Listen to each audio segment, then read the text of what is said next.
Je suis vraiment dans la joie d'être au milieu de vous. Il y a 2 semaines passées, notre berger, notre pasteur Willy nous a prêché sur un thème très délicat, très important, qui était le baptême du Saint-Esprit. Et toujours sur le même, sur les mêmes sagesses ou sur les mêmes besoins, l'ancien Papa Lisa nous a prêché une semaine après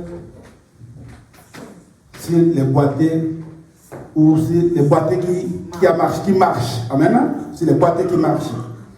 Donc vous comprenez que nous sommes en train de parler sur les Saint-Esprit. Moi je vais terminer ce matin toujours un peu dans le même sens. Parce qu'il a le baptême du Saint-Esprit, l'ancien Lisa a parlé sur le boîtier marché. Et ce matin, je veux parler sur un thème que vous connaissez tous, un thème très important. D'abord, je vais commencer à dire, vous savez que toute l'Église est au courant, que beaucoup d'entre nous, beaucoup de familles sont éprouvées, sont frappées par les vagues de décès dans notre Église. À ma connaissance, je sais que Papa de Gaulle est éprouvé et qu'il a perdu sa maman. Et je crois et je sais que l'Église pleure avec notre frère. Papa, il y a Papa Théo aussi qui est éprouvé. Et l'Église pleure aussi avec lui. Il y a aussi Papa Jean-Claude qui a été éprouvé. Et l'Église est toujours à ses côtés. Il y a Maman Rachel également, je crois, qui a été éprouvée. La nouvelle est tombée aussi hier. Maman Rachel, là où elle est, toute l'Église est à tes côtés. Et moi-même qui est devant vous, vous le savez, j'ai été éprouvé, j'ai perdu mon père, j'ai perdu mon tuteur. C'est lui qui a fait que j'ai quitté le village natal pour venir jusqu'à Kinshasa. C'est lui qui a fait que j'ai quitté Kinshasa. Toutes les démarches, c'est lui qui a fait pour que je sois ici avec vous. Mais qu'est-ce que je peux dire, bien aimé dans le Seigneur? Je peux tout simplement dire à nous tous qui sommes éprouvés que notre Dieu, seul soit notre consolateur. Nous sommes des chrétiens, nous ne savons pas, nous ne pouvons pas pleurer comme des païens. Nous savons tout simplement que la mort, c'est le chemin de tout et chacun de nous.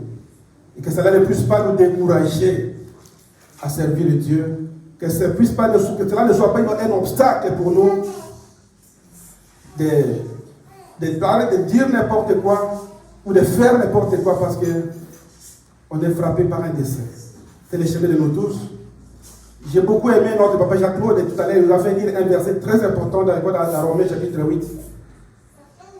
Et que ce verset-là va marquer dans notre cœur. Rien ne peut nous séparer de l'amour de Dieu. Ni la mort, ni toute autre chose. Ni la vie. Amen. Et voilà, je disais tout à l'heure, les bien-aimés ont intervenu, il y a 2 dimanches passés. Et ce matin encore, je vais intervenir. C'est un sujet que vous connaissez tous. J'aimerais parler ce matin, par la grâce de Dieu, sur l'amour sans intérêt.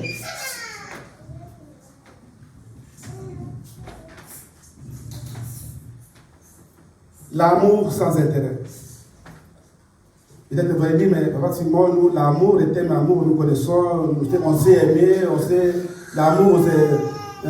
tout le monde sait que c'est l'amour. Alors, de quoi tu veux nous parler encore sur l'amour, parce que nous, on est au bout de tous. Mais je dois vous dire, vous avouer que le sujet sur l'amour, c'est un sujet très profond et très délicat. Alléluia. Mais avant cela, je vais nous encore prier. Je vais faire une courte prière si vous le souhaitez. Amen. Nous allons prier au nom de Jésus. Père, nous te bénissons parce que tu es Dieu. Je veux, Seigneur notre Dieu, Papa, au-dessus de la prière de mon frère Jacques-Claude de tout à l'heure, recommander ce moment entre tes saintes mains, Seigneur. Je veux que tu nous ouvres nos portes de nos cœurs pour que tu puisses nous parler, notre Dieu, et nous instruire. Seigneur, que ta grâce et notre Dieu divine soit sur tout et chacun de nous, notre Dieu. Je t'offre ce matin la présence de tout et chacun de nous, notre Dieu, comme une offrande de bonne odeur, Seigneur.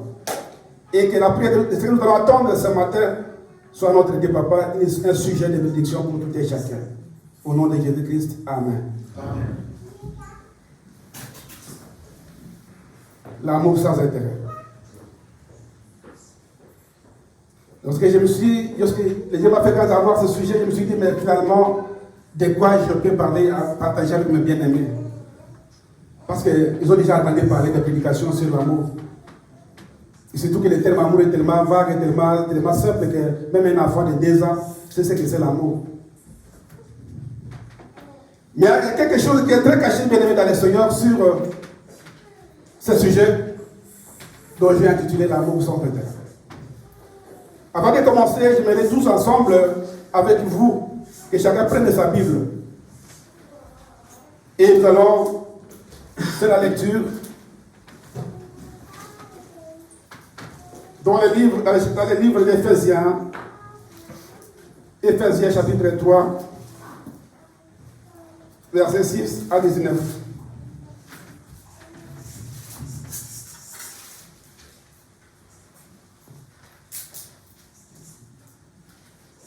Éphésiens chapitre 3, versets 6 à 19. Demandez à Papa Chougen s'il a trouvé de pouvoir se lever pour le respect de la parole et nous lire à haute voix, verset chapitre 3, de 6 à 19. Je lis au nom du Seigneur. Éphésiens chapitre 3, verset. À partir du verset 6 jusqu'au 19. 6 à 19.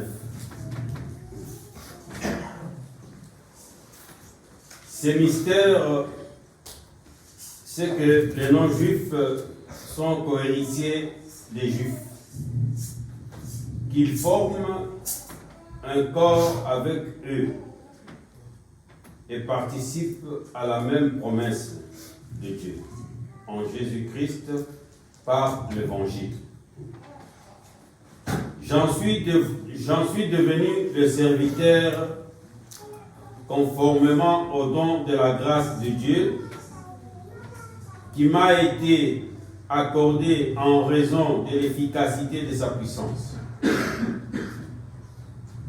Moi qui suis le plus petit de tous les saints, je reçus la grâce d'annoncer parmi les non-juifs la richesse infinie de Christ et de mettre en lumière pour tout le monde, pour tous les hommes, comment se réalisent les mystères cachés de toute éternité en Dieu, qui a tout créé par Jésus-Christ.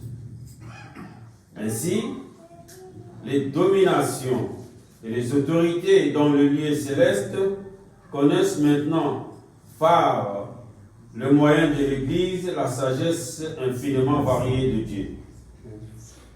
Conformément au plan éternel qu'il a accompli en Jésus-Christ notre Seigneur. C'est en Christ, par la foi en lui, que nous avons la liberté de nous approcher de Dieu avec confiance. Aussi, je vous demande de ne pas perdre courage à cause des souffrances que j'endure pour vous. Elles sont votre gloire.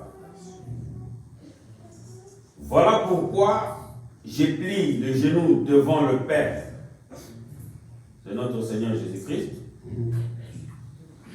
de qui toute famille dans les cieux et sur la terre tient son nom. Je prie qu'il vous donne, conformément à la richesse de sa gloire, d'être puissamment fortifié par son esprit dans votre être intérieur, de sorte que le Christ habite dans votre cœur par la foi. Je vous prie que vous soyez enracinés et fondés dans l'amour, pour être capable de comprendre avec tous les saints quelle est la largeur, la longueur, la profondeur et la hauteur de l'amour de Christ. Et de connaître cet amour qui surpasse toute connaissance, afin que vous soyez remplis de toute la plénitude de Dieu. C'est la parole de Dieu. Amen. Amen. Amen. Gloire à notre Seigneur, la lecture semble un peu longue. C'est la lettre de l'apôtre Paul aux Éphésiens.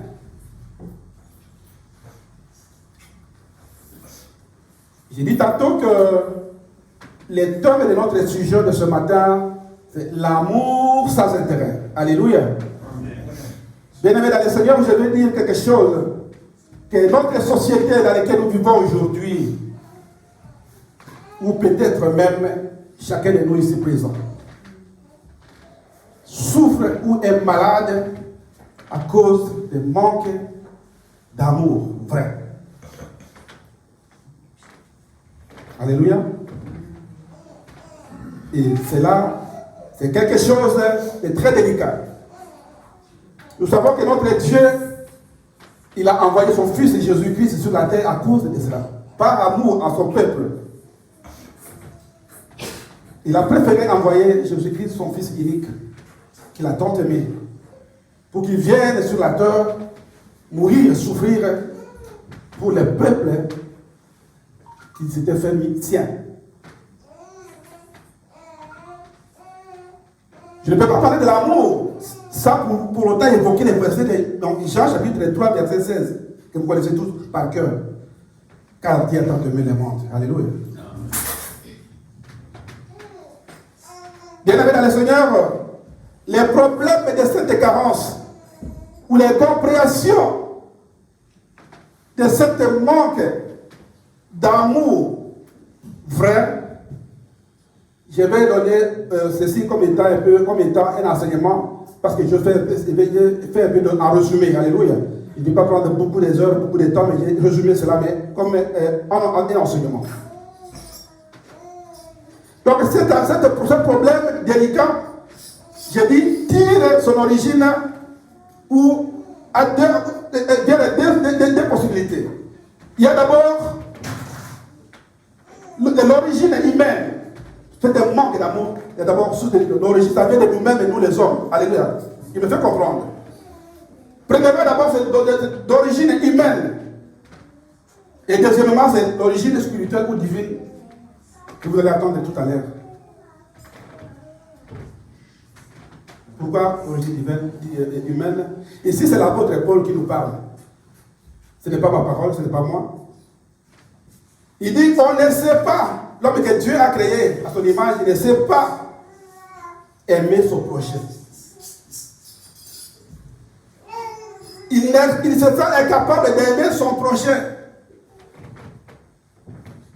Tout simplement parce qu'il n'a pas l'amour vrai en lui.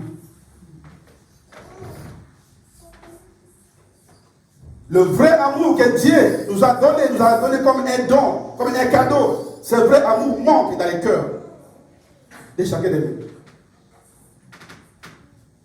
L'homme que Dieu a créé est devenu un homme égocentrique.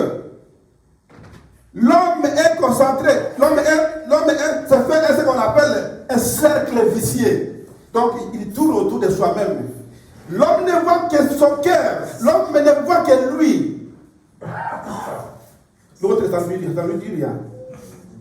Quel que soit ce que tu es, ce que tu as, ça ne lui dit rien. Tout simplement parce que il n'a pas d'amour.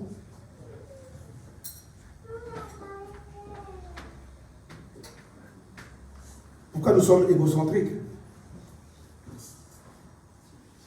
Pourquoi nous faisons le cercle vicieux de dire que non, il n'y a que moi, l'homme ne voit que lui, que soi. Pourquoi? Il faut se poser des questions. Si tel est le cas chez toi, il faut se poser des questions. Pourquoi je suis égocentrique?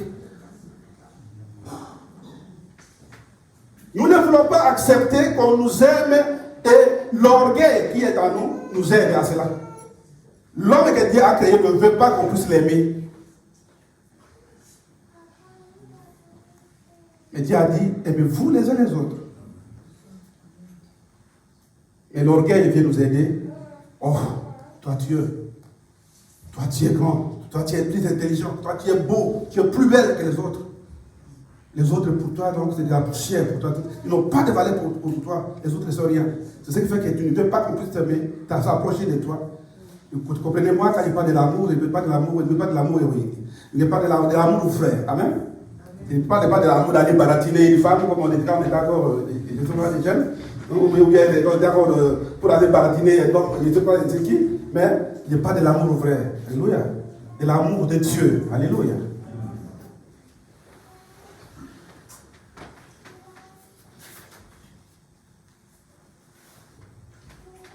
Ce que je venais de dire, c'est que intégré dans Apocalypse chapitre 2, verset 1 à 4, nous n'allons pas lire.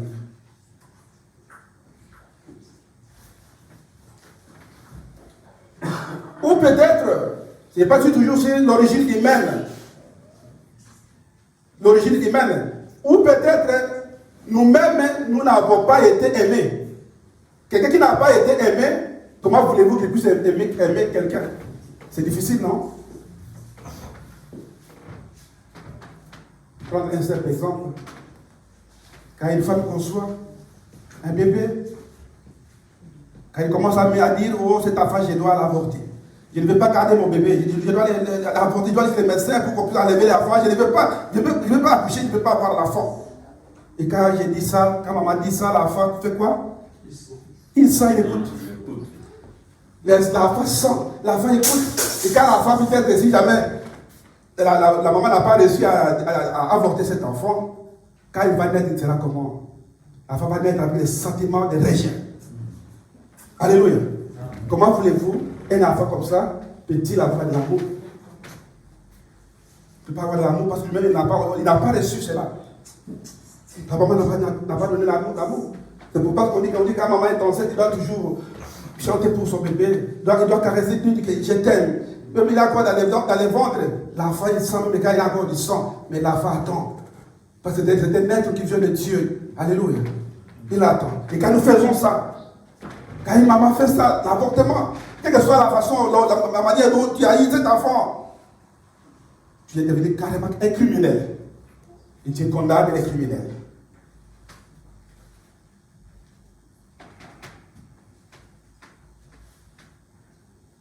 Ça, c'était l'origine humaine et c'est du manque d'amour.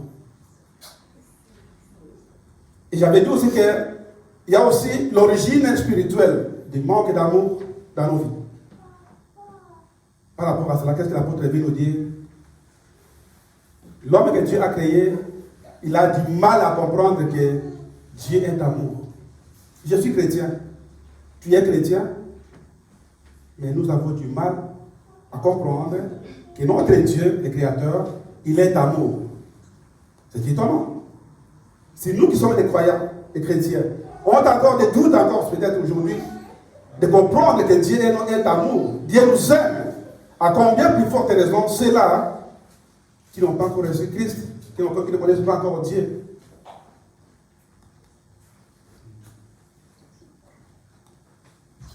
Jean 3,16.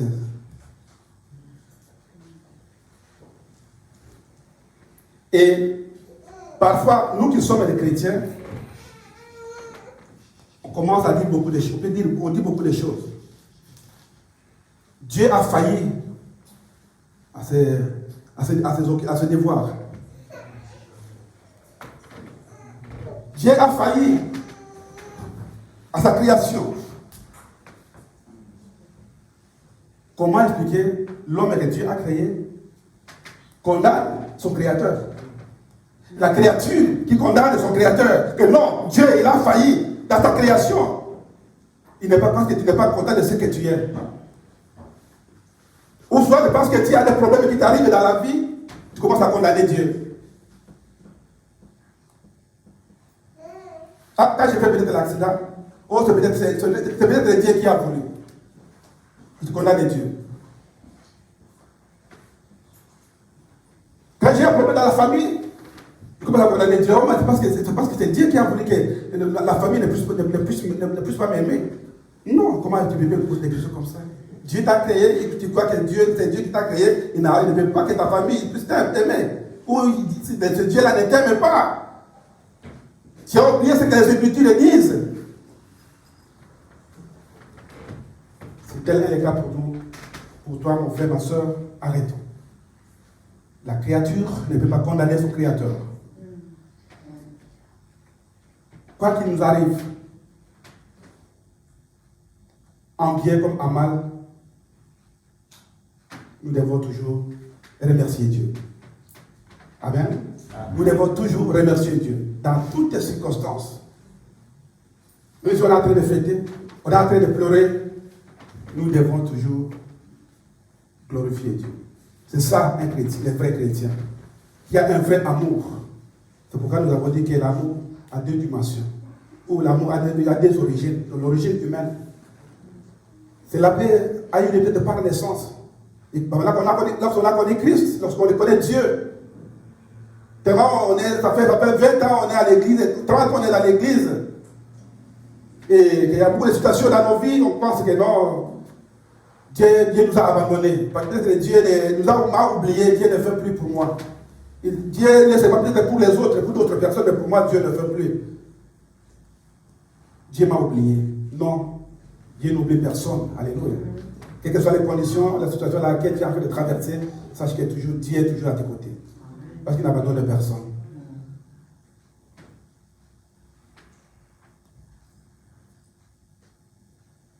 Alors, je vais dire à quelqu'un ce matin que l'amour de Dieu est parfait. L'amour de Dieu est parfait, mais je sais aussi qu'il est difficile de le comprendre. Il faut avoir le Saint-Esprit. Demander à Dieu de te donner le Saint-Esprit. Faire comme l'apôtre Paul. Nous avons dit tout à l'heure. L'apôtre Paul a dit que je suis en train de faire des sacrifices à cause de vous. Je suis en train de prier à cause de vous. Je suis en train de gêner à cause de vous. Je suis en train de m'agenouiller tout le temps pour demander que Dieu me donne la révélation. Si tu vis des problèmes, des situations comme ça, est-ce que tu peux faire comme l'apôtre Paul? Prendre le temps de prier. Prendre le temps de fléchir les genoux comme l'apôtre Paul et demander la révélation de Dieu. Croyez-moi, cela est possible. Alléluia. Donc, la mauvaise connaissance de notre Dieu entraîne les manques d'amour dont notre société est victime aujourd'hui. Est-ce que je parle à quelqu'un? Le manque d'amour, le manque de connaissance de notre Seigneur Jésus-Christ est la base, la cause pour laquelle nous sommes victimes aujourd'hui. Parce qu'on ne connaît pas Dieu comme il est. On ne connaît pas vraiment qui est Dieu. Et pourtant, la Bible nous dit que nous devons chercher notre Dieu en profondeur. Tout à l'heure, je vais parler des 4 dimensions de la profondeur de l'amour de Dieu, selon l'apôtre Paul, que nous avons lu tout à l'heure.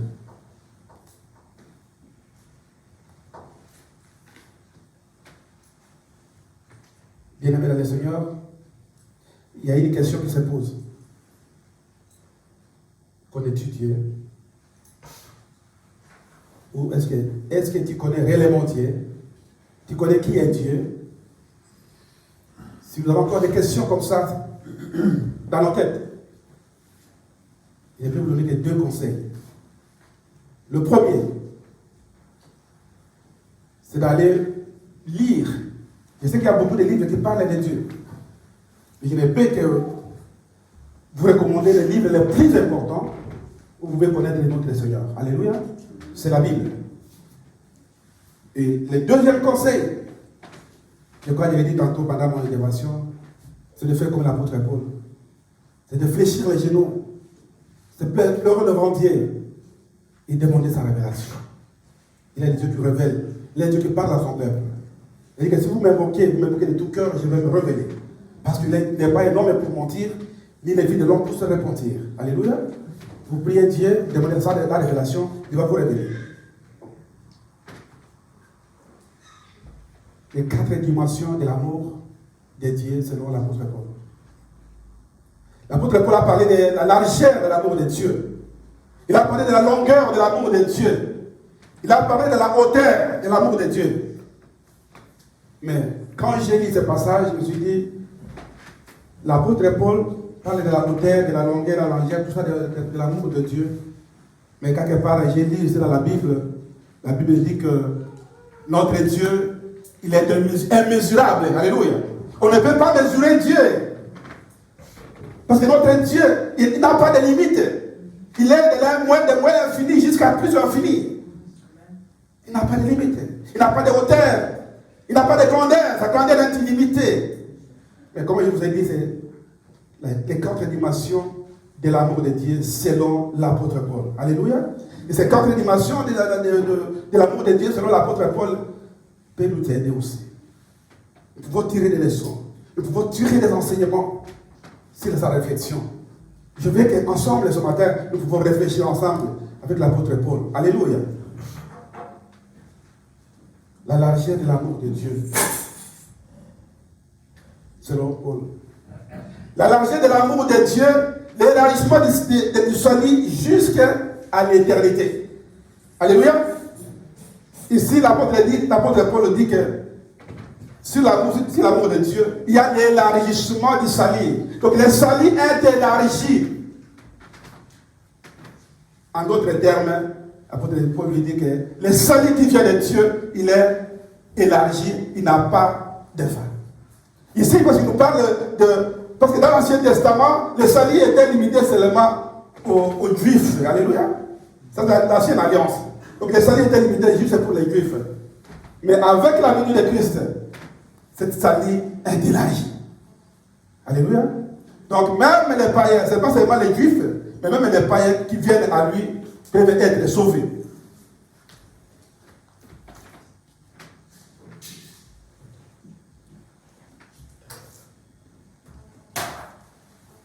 Dieu donne à chacun et à chacune de nous cette possibilité de venir à lui. Parce que notre Dieu, il a une vision. Et la vision de Dieu, c'est quoi? C'est que le monde entier soit sauvé. Alléluia. Et qu'en tant qu'enfant de Dieu, en tant qu'homme de Dieu, nous devons être derrière la vision de Dieu. Alléluia. Nous sommes là comme des canaux de bénédiction pour ceux qui se perdent. Mais Dieu veut que nous puissions prier pour ces gens-là. Le salut est aussi à eux.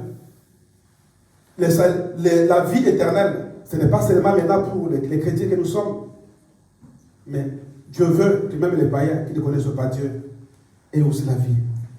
C'est pourquoi le salut de l'amour de Dieu a été élargi pour que les autres soient aussi sauvés. Tous ceux qui tourneront les regards vers Dieu ne seront pas confondus. Si vous tournez vos regards vers notre Seigneur, si vous vous approchez avec humilité, si vous vous approchez avec simplicité pour les servir, pour parler avec lui, le Seigneur va se révéler comme Jéhovah Jireh. Alléluia. Il va se révéler comme Jéhovah Shammah dans votre situation. Il va se révéler comme Jéhovah Sabaoth dans votre situation. Il va se révéler comme Jéhovah Nissi dans votre situation. Il va se révéler comme les lions de la tribu de Juda. Et Dieu qui n'aime jamais. Tu sais, dans la vie, tu ne peux pas dire, on ne peut pas aimer la chose et son contraire. On ne peut pas aimer la chose et son contraire. Et ce qui me fait comprendre. Je ne peux pas dire que moi j'aime Dieu et je aime mon voisin, bien mon prochain. Ce n'est pas l'amour vrai. Je ne peux pas dire que moi j'aime Dieu et je aime mon pasteur. Ce n'est pas de l'amour vrai. Je ne peux pas dire j'aime Dieu et je aime l'ancien papa Lisa. Je suis chrétien. Je critique. Quelque part, je suis quelque part, je vais critiquer l'ancien Lisa. Oh, l'ancien Lisa. Et pourquoi il va encore étudier, tout ça, pour devenir qui? Mais non, Lisa ne fait pas pécher. Parce qu'il veut devenir, il est en train de chercher son Dieu à profondeur. Alléluia. C'est pourquoi il va étudier. Ne le critiquez pas. On ne peut pas aimer la chose et son contraire. Quand vous aimez votre frère, parlez toujours bien de lui. Alléluia. Quand vous aimez votre pasteur, parlez toujours bien de lui. Quand vous aimez votre ancien, parlez toujours bien de lui. C'est comme ça que nous pouvons recueillir de bénédictions de la part de Dieu. Parce que Dieu condamne de critiquer. Nous sommes appelés pour cela. Nous sommes appelés pour aimer.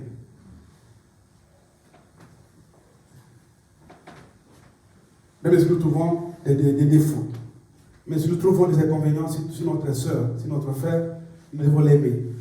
Alléluia. Comme Christ nous a aimés. Ce n'est pas parce que nous avons mérité l'amour de Dieu. Parce que s'il tenait compte de nos péchés, si nous tenait compte de nos façons de marcher, je vois que personne d'entre nous pouvait encore parler ce matin. Mais si nous sommes vivants, c'est grâce à son amour, à cet amour-là, cet amour vrai de Dieu. Et Dieu veut que nous puissions aussi avoir cet amour vrai comme lui. Parce que pour que nous puissions vivre.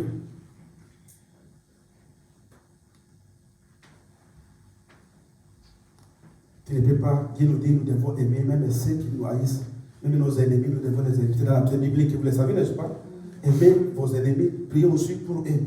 Et quand nous faisons ça, nous donnons gloire à notre Dieu.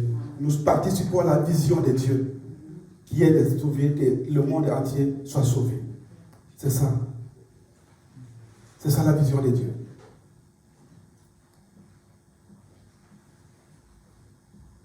Je veux parler de la longueur de l'amour de Dieu. La Bible déclare ceci, que Dieu, avant de poser les fondations du monde, il nous a choisis pour que nous soyons saints et irréprochables devant lui. Avant la fondation du monde, il dit qu'il nous a choisis pour que nous soyons saints et irréprochables devant lui. Bien-aimés dans le Seigneur, quel privilège nous avons d'être choisis par Dieu. Quel privilège d'être choisi par Dieu, le Créateur. Tu es choisi alors qu'il y a des milliards, plus de 4 milliards d'humains sur la terre. Mais Dieu t'a choisi. Quelle grâce être choisi par Dieu, d'être choisi par Dieu. Quel honneur, si vous cherchez l'honneur, mais Dieu t'honore en te disant, je t'aime mon fils, je te mets à part pour que tu fasses ma volonté. C'est une faveur du Fils. Et nous devons reconnaître cela. C'était un don de Dieu. Si tu as été choisi par ton Seigneur, c'était un don. Cela n'est pas donné à tout le monde. Alléluia.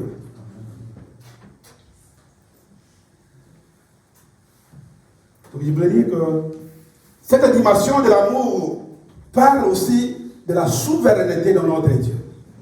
Nous devons savoir que notre Dieu, il est souverain. Il est souverain pourquoi? Parce que notre Dieu n'a pas besoin d'avocat quand il y a un problème. Alléluia. Il n'a pas besoin d'avocat. Quand il avait créé l'humanité, le monde, il n'avait pas besoin de conseillers. Donc il est souverain. Comprenez aussi que ici, que quand il nous arrive alors quelque chose dans la vie, comprenons que notre Dieu, il est souverain. Disons tout simplement que oui, que c'est la volonté de Dieu qui est faite, que notre Dieu soit glorifié pour cela. Quelles que soient les conditions que vous vivez, la misère que vous vivez, les épreuves que quelqu'un peut traverser, sachez bien aimé dans le Seigneur que Dieu est souverain. La souveraineté de notre Dieu. Si nous aimons seulement les gens qui nous aiment, quel bienfait faisons-nous? Parce que la Bible déclare que même le païen entre eux, il s'aime aussi. Et si moi j'aime seulement les gens qui m'aiment, qu'est-ce que je fais de bien pour mon Dieu? Est-ce que mon Seigneur, mon Dieu, est-ce qu'il est d'accord avec ça? Non. C'est tout simplement pour dire que nous devons aimer même nos ennemis. J'essaie de répéter. C'est dans Matthieu chapitre 5, le verset 44, on est libre. Nous devons prier pour ceux qui nous persécutent.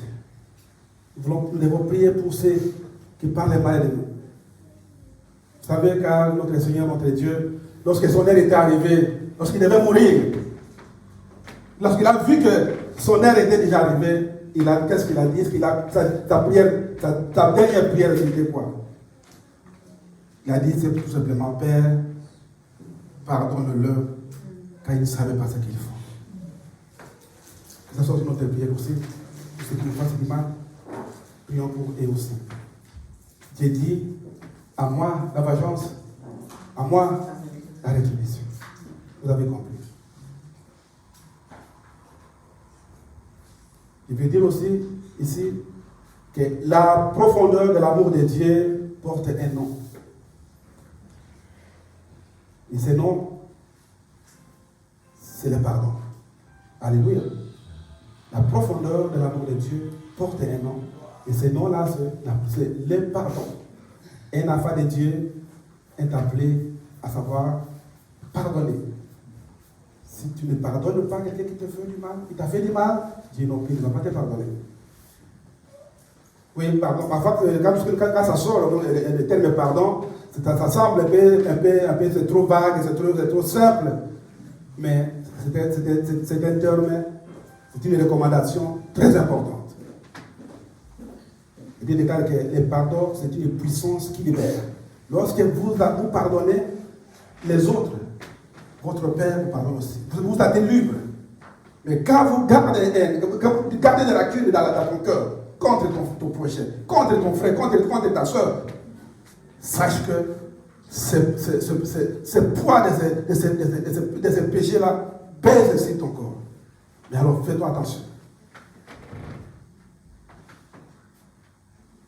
Et pourquoi les pardons?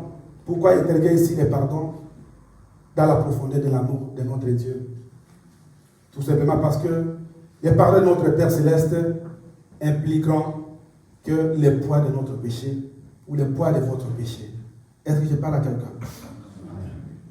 Les pardons de notre Dieu impliqueront que le poids de péché pèse sur nos épaules. C'est pour dire que notre Dieu, il est tellement infiniment grand. Il nous pardonne. Il pardonne tout ce que nous faisons. Il pardonne. Tout ce que nous faisons du mal, Dieu pardonne. Il ne veut pas dire ici que nous devons aller faire le péché, commettre le péché pour demander pardon. Comme les Congolais disent que non, ce qui est au Nyati, après on sait que pardon. Avec Dieu, ça ne marche pas. Ce qui est au Nyati, on sait que pardon, alléluia. Dieu n'est pas pour cela. Notre Dieu, il est un Dieu saint. Il est un feu dévorant. Nous devons les craindre. Nous devons avoir la crainte de l'Éternel à nous. Et lui qui a la crainte de Dieu, il va marcher selon la vision de Dieu. Celui qui a la crainte de Dieu, il va marcher selon les paroles de Dieu.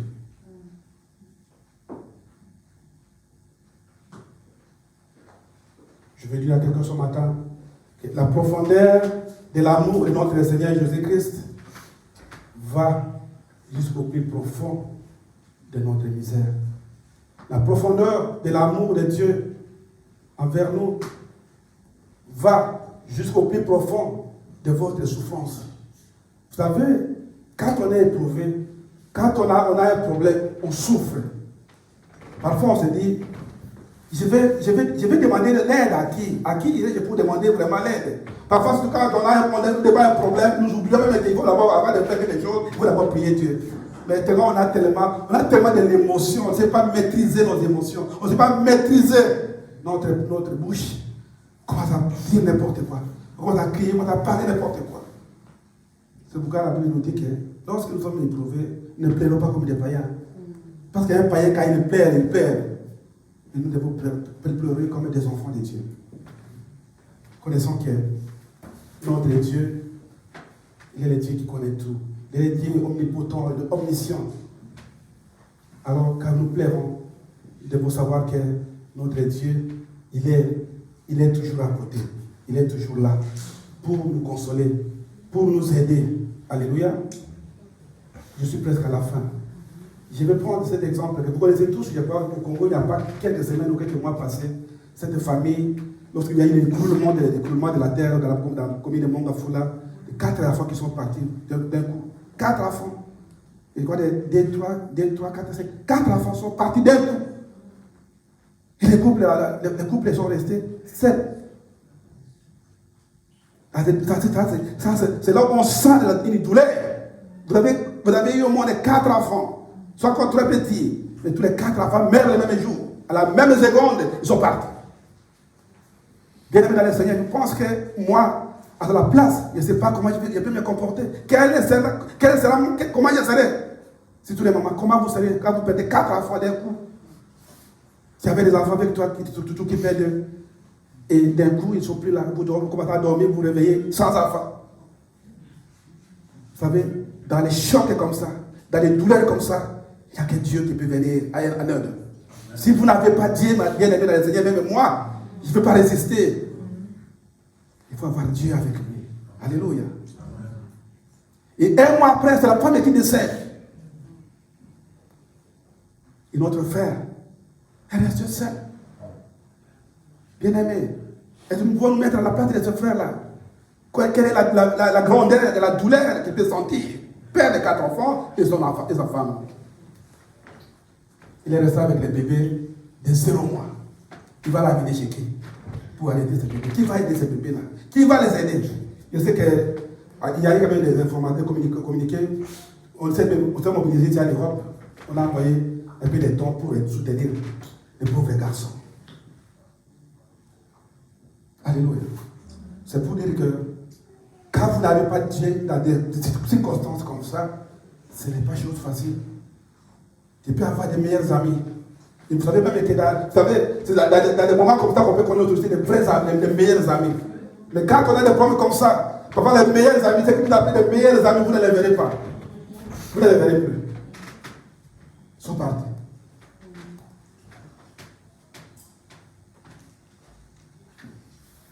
Vous savez, bien aimé dans le Seigneur, si vous aimez quelqu'un parce qu'il a de l'argent, c'est l'amour par intérêt. Si vous aimez quelqu'un parce qu'il est intelligent, ce n'est pas le vrai amour. C'est l'amour tout simplement par admiration. Vous l'admirez parce qu'il est intelligent. Vous l'admirez parce qu'il est comme ça. Ou si vous aimez quelqu'un tout simplement parce qu'il est beau, ou une femme elle est belle, c'est l'amour par attirance. Alléluia. Mais si vous aimez quelqu'un, ça va savoir pourquoi tu l'aimes. Ça va savoir pourquoi tu l'as aimé. C'est ça le vrai amour que Dieu demande à chacun de nous. C'est ça le vrai amour que Dieu veut pour chacun de nous. Le vrai amour. L'amour sans intérêt. Parce que vous aimez quelqu'un parce qu'il a de l'argent, les jours où il va manquer de l'argent, je pense que ce jour-là, ça sera terminé. Vous allez commencer à les critiquer. Ah, ce monsieur-là, à Kabakate. Alors, quand il en avait, il te donnait. Maintenant, il n'en a plus. Il commence à les condamner. Il commence à l'injurier. Il commence à parler mal de lui. La même chose, quand si vous avez aimé par quelqu'un parce qu'il est intelligent, le jour où il va peut-être faire l'accident, il a le problème de minces dans la tête, tu vas le fuir. Tu vas dire que non, mais tu ne vas rien profiter de lui parce que sa tête est déjà cassée, est déjà abîmée. Ça, c'est l'amour par intérêt. Si tu aimais ce frère-là avec le vrai amour, même s'il a fait l'accident, même s'il est devenu Kizengi, tu vas toujours continuer à l'aimer parce que tu l'as aimé, tu n'as pas su pourquoi. Tu as aimé quelqu'un parce qu'elle est belle. Mais les jours où la maman va perdre la beauté, parce qu'on est en train de vieillir tout ça. Hein? Maman Josaphat, je pense qu'elle avait 18 ans, par rapport à maintenant, c'est différent. Alléluia. Elle n'est plus la même. Alléluia. Quand elle avait 18 ans, par rapport à maintenant, c'est différent. Alors, n'aimez pas quelqu'un parce qu'elle est belle. Hein? Non. Parce que les jours où elle va perdre cette beauté, hein, Tu vas plus même t'approcher de lui. Et laissez-moi, je vais peut-être vous choquer ce matin.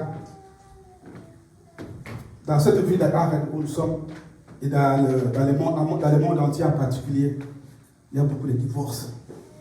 Nous avons connu, vous le savez aussi, il y a beaucoup de divorces ici à Arène, dont moi-même j'ai été la cible. J'ai été la cible.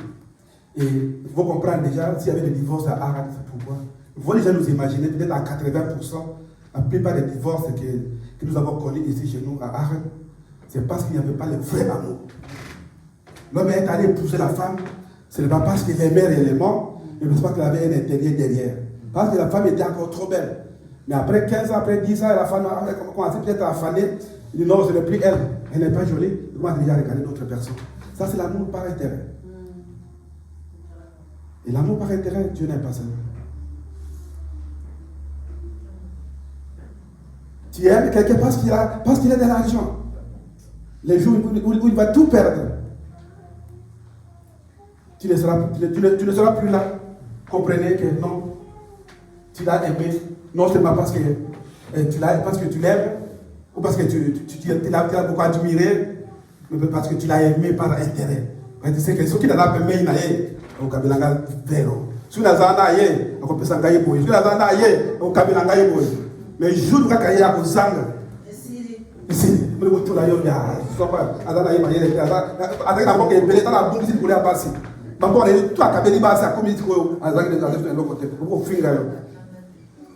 bien aimé, nous devons nous aimer avec un amour vrai. Alléluia. Nous devons, quand nous aimons quelqu'un, aimer quelqu'un sans savoir pourquoi tu l'aimes. C'est alors que nous allons comprendre que oui, Dieu nous aime. Et donc, avouer une vérité. Lorsque j'ai divorcé, je me suis décidé d'aller au Congo pour chercher une épouse, une femme.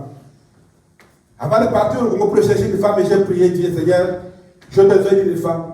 Je veux que tu me donnes une femme qui va m'aimer tel que je suis. Oui. J'ai fait la prière. Même moi, ça va qui va la dire. Ce qui est là, il y a un peu. Moi, ça va ça va 15 ans, 20 ans. Ce qui est voté par la Koubalaï. Alors, non, moi, la femme que Dieu m'a donnée, je l'ai épousée à l'âge, il a retrouvé à l'âge de 24 ans. Moi-même, je ne savais même pas, je ne connaissais même pas son âge, mais quand je l'ai dit, j'ai dit, je t'aime. C'est pas par après qu'il vient me révéler que, papa, tu sais, moi, je suis vraiment libre. Mais je faisais ma prière tous les jours que Seigneur, Pesanga Mobali, Oya Kulinganga Mingi Nazali. Pesanga Mobali d'abord, Oya Kudalukula Papa Nangaï. 2. Pesanga Mobali, Oya Kudalukula Yaya Nangaï. De telle sorte qu'un jour, ce qui n'a quoi, il y a tel Misanga. De telle sorte qu'un jour, ce qui n'a quoi, il y a un conseil. Mais il y a un moine. Il y a un lait qui m'a c'était ça sa prière. Alléluia. C'est comme ça, bien aimé dans le Seigneur, que j'ai épousé maman Nathalie. Et je le vois que c'était la volonté de Dieu, c'était dans le plan de Dieu. Quand moi je l'ai épousée, je n'ai pas tenu compte si elle est belle ou si elle n'est pas belle, je n'ai pas tenu compte si elle est comme ça, mais je l'ai aimée telle qu'elle était. Alléluia. Et elle aussi, elle n'a pas tenu compte, elle a vu que, elle papa depuis de 50 ans, moi j'ai encore moins de 30 ans. Non, il n'a pas tenu compte de ça. Il n'a pas vu mon âge. C'est vrai qu'à cause de je lui ai parlé de mon âge, mais il n'a pas vu mon âge, il n'a pas voulu voir mon âge.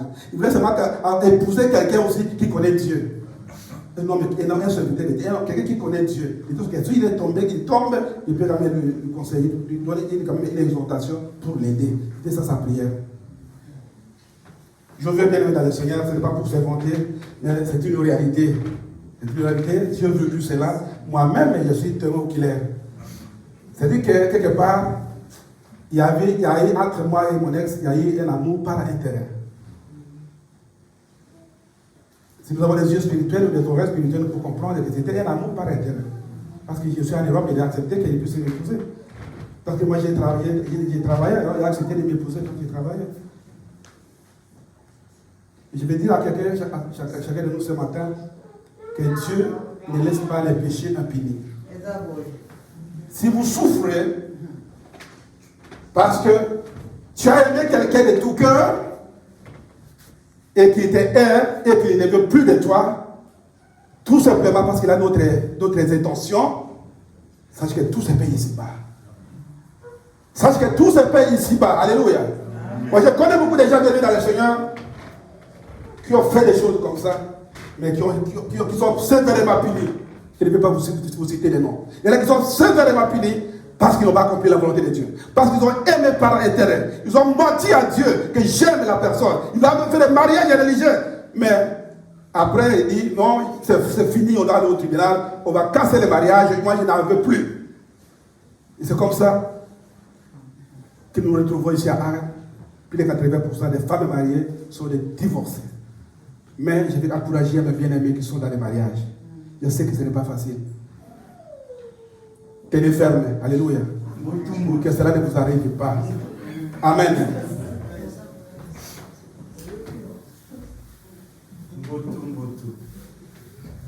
Alléluia. Gloire à Jésus.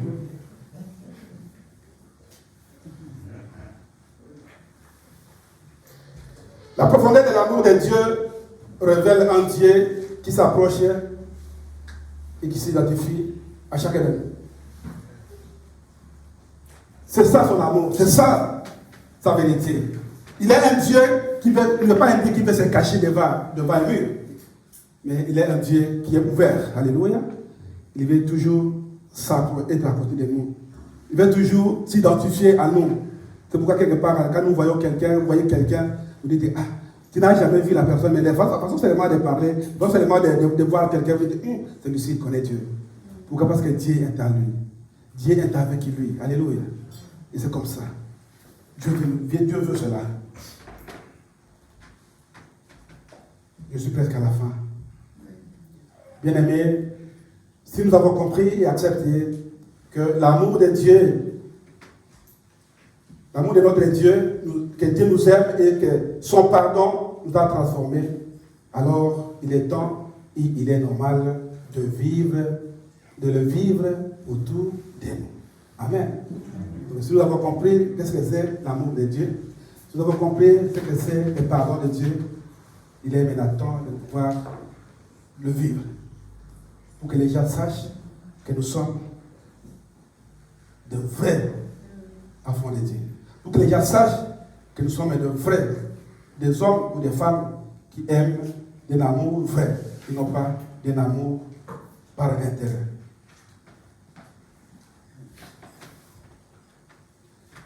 La largeur de l'amour de Dieu signifie le salut pour tous. Je l'ai déjà dit en conclusion.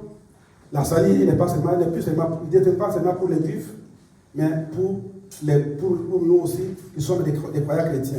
Le salut est aussi venu pour les païens aussi. Dieu veut que les païens soient sauvés. Dieu veut que le monde entier soit sauvé. La longueur de l'amour de Dieu signifie l'amour illimité envers notre Dieu, envers notre prochain. Alléluia. Et la hauteur de l'amour de Dieu, elle est libre. L'amour de Dieu est libre pour nous. Si vous acceptez cet amour de Dieu, Dieu va vous accorder. Si vous refusez cet amour, Dieu ne va pas vous faire autre chose. Cet amour est gratuit. Il n'est pas payable au moyen de l'argent, mais c'est gratuit. Vous pouvez le demander et vous pouvez aussi l'obtenir. Si vous voulez, faites-en l'expérience. Et si ça ne marche pas, posez-moi un jour la question, frère Simon, ce que tu avais dit, j'ai essayé, mais ça n'a pas marché. La profondeur de l'amour de Dieu, j'avais dit, elle touche même dans les plus profonds de notre misère. Ne pense jamais que quand tu es en train de pleurer, que quand tu es en train de gémir, que quand il y a des douleurs, que Dieu t'a abandonné. Non. Il est toujours là.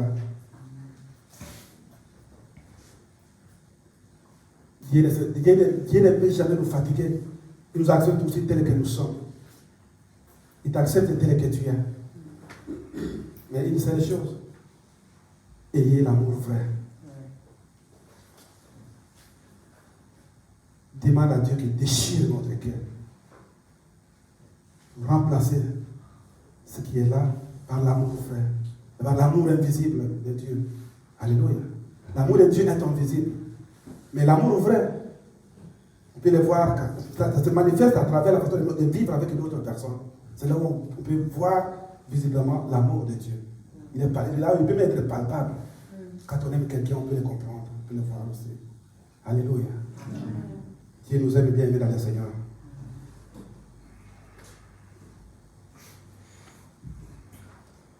La largeur de l'amour de Dieu signifie le salut pour tous et chacun de nous.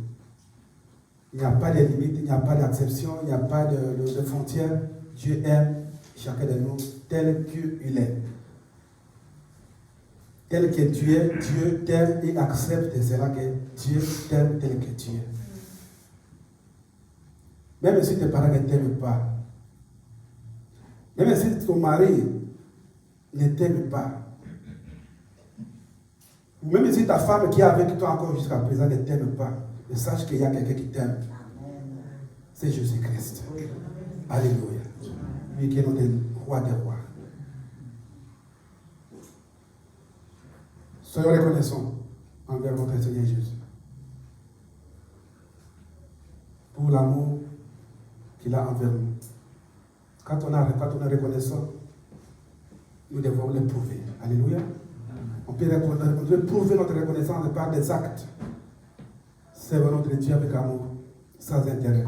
Ne venez pas à l'église et prier parce que tu as besoin d'une femme à marier et tu viens à l'église et puis Dieu te donne une femme et puis tu es parti, tu repars. Il dit que non, je suis parti à l'église juste pour trouver, chercher une femme. Beaucoup de gens font ça. Alors que l'église est incroyable comme moi, c'est à qui l'église? À une église à Kamumba, je suis à aller à qui l'église? Ça, c'est l'amour par intérêt. Je ne sais pas pourquoi les Saint-Esprit me disent de répéter cela, alors qu'il y en a déjà parlé. Je suis à la fin. Moi aussi, bien aimé, j'ai dit à mon Dieu, à notre Dieu, que je l'aime. Ich danke dir, Herr, dass du mich kennst. Ich danke dir, Herr, dass du mich kennst und du trotzdem liebst. Amen. Amen. Que Dieu vous bénisse richement.